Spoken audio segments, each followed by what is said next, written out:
Hello and welcome to Conversation Corner. I'm Kunal, and on my channel, I discuss ideas and analyze them. The idea that's being discussed today is asking for help. Unfortunately, we're living in times where asking for help is something that has a lot of shame associated with it. We live in a culture that lionizes the self made man or the individual. But if we were to look at the history of the human species, the reason we are the top dog on planet Earth is we have survived through cooperation and coordination, and that's how we've been able to build the world that we've built today. Unfortunately, the system we live in today is built on us competing with each other in zero sum games where if I win, you have to lose, and if you win, I lose.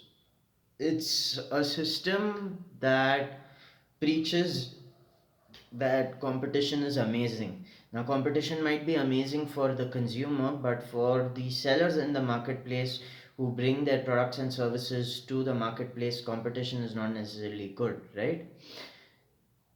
Then, why does it become important to ask for help? Well, it becomes important to ask for help because sometimes you may not be fully capable of solving all the problems by yourself, or even if you can, it's better to have a teacher, a guide, or a mentor to give you advice to help you cut your learning curve. What happens is we are taught from a very early age that hyper independence is a virtue, and this is what the media generally glamorizes and it keeps talking about, right? Someone who had absolutely nothing and is today a multimillionaire and did that by the strength of his own convictions and efforts. It's a lovely story, but if truth be told, most of the progress we make in our lives comes from being in contact with people who can see a certain spark or a potential in us that we cannot see. And I'm not referring to people who sugarcoat and tell things or try to feed you delusions. I'm actually talking about people who can see what your actual potential is and people who can help you realize your potential and have your best interests at heart. The problem is, these people are not going to help you if you don't ask for that, right? Now, the biggest problem or the biggest sense of hesitancy when it comes to asking for help is being rejected, right? Not everyone you ask for help is obliged to help you. People are well within their rights to look out for their own interest and not help you if they don't wish to. That is their free choice. However, when two or three rejections deject you and you wholly retreat from asking for help, you lose out on the possibility of finding that one person who may agree to help you, right?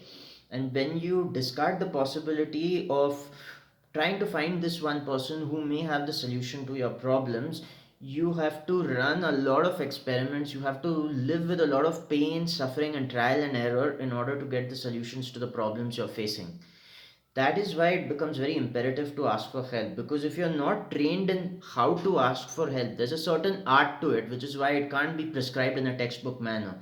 When you're not trained in the art of how to ask for help, you either isolate yourself and try to find the answer to everything on your own, which, though it might be possible, is not the most effective way to go about things.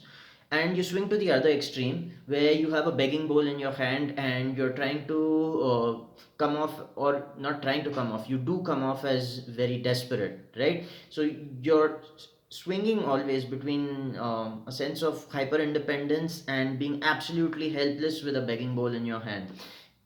The optimal situation is neither of those. The optimal situation is where you are able to put your request forward for asking for help, but in such a way that you are not demanding to be spoon fed.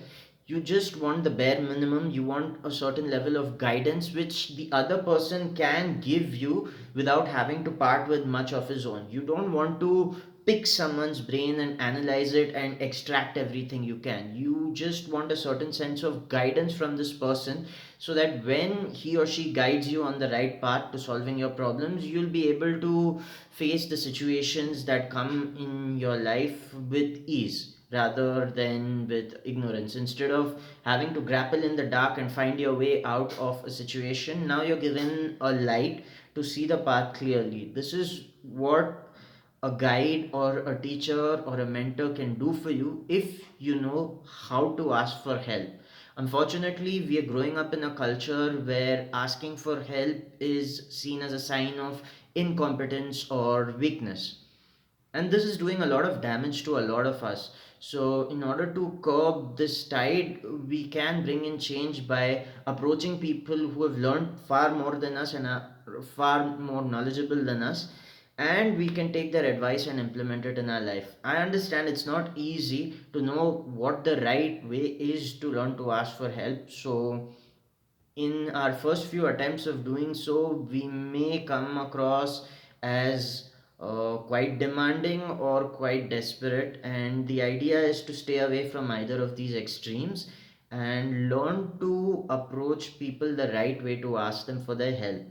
I understand you might be very annoyed that I have not given you a textbook prescription of how to go about this, but the idea of uploading this video is to get this idea out that it's okay to ask for help from the right person who has your best interests at heart. Sometimes that in and of itself may be an adventure, and it would involve talking to people who have never come in contact with you before. There is nerve wracking to a certain extent, but I think progress lies in going beyond what scares you. Hope this video is helpful, and I'll see you in the next video.